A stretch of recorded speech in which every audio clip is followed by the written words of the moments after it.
Hey guys, I'm Derek with Carolina Fitness Equipment. Thanks for joining us again for our third installment of Building a Home Gym. Today we're going to talk about barbells. Barbells are a quintessential item that you use in a home gym.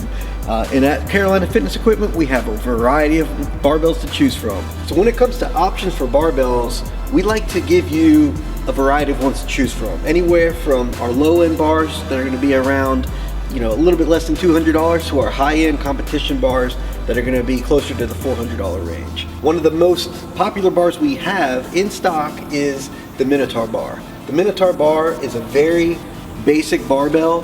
It has a weight capacity of around 600 pounds.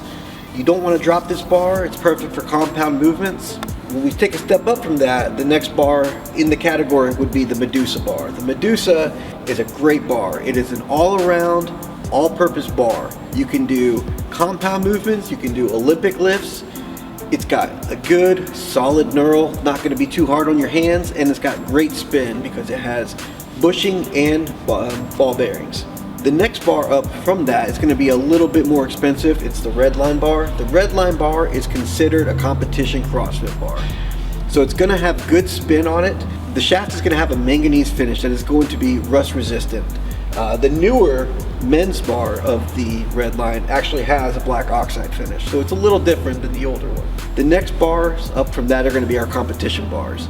Those are going to be our high-end bars. They're used for competition. It's a great training bar if you want to have a competition bar to train with.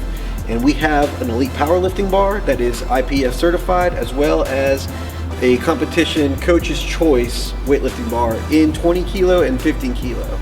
And those are going to be IWS certified as well.